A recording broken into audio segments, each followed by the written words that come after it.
Are there ways we can engage our doctors in conversation that keeps it open? We don't get gaslit. We're in a collaborative experience. You've interviewed so many doctors. How do we know we're at the right doctor, and how do we have this conversation to get the nuance we need?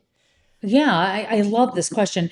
And you're right, and Dr. Mary Claire is right that a lot of doctors have not been trained about this. When we go back to what that study was, a lot of the doctors that I've interviewed, and especially for the last documentary we did, the M Factor, Shredding the Silence on Menopause, doctors were like, I got 2 hours. I got no training. I did it myself. It really wasn't a conversation. We weren't even talking about perimenopause.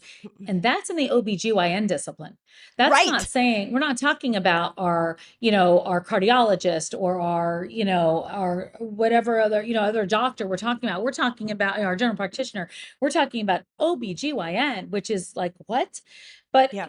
there are a lot of incredible doctors out there that are learning on their own and that are educating themselves and are being certified by the Menopause Society that says, look, we're doing these extra hours, we're doing this continuing medical education so we can get them up to speed or beyond where a lot of the other doctors are not willing to have the conversation. So when somebody says to me, how do I even know if it's the right doctor? My answer is, one, are they willing to have the conversation? Right. Two, are Right. they all or none with everything? Three, are Hmm. they saying, okay, maybe for you hormone therapy is good, but maybe it's not okay. And maybe we Hmm. need to incorporate these other parts of Yeah. lifestyle.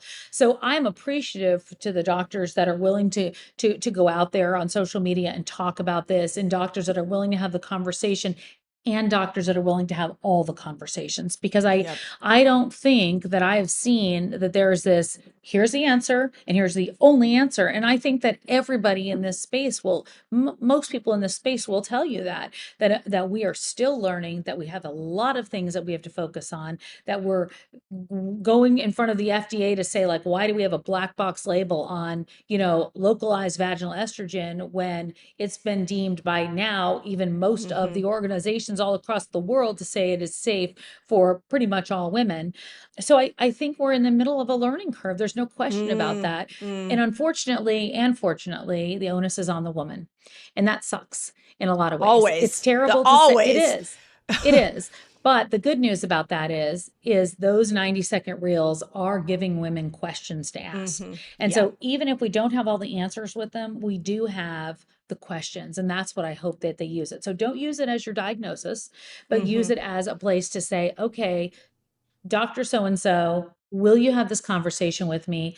Am I at risk? Am I not at risk? Here's what I've learned. Are you willing to talk openly about it? And what other things do I have to implement? Because it's not, Hmm. hormone therapy is not a all or, it's not the end all of everything. Right. It's going to handle a few of those symptoms, certain symptoms, very important ones, and deal with a lot of long-term health issues that we want to talk about when it comes to women's health in midlife, which is Yeah. your heart and your brain and your bones. And those are the things that we want to be talking about. And thank goodness for, doctors like Dr. Lisa Mosconi, who is Yep. every single day in a research lab trying to figure out, how we deal with and tackle Alzheimer's and women in menopause Hmm. and what's going on next in our lives.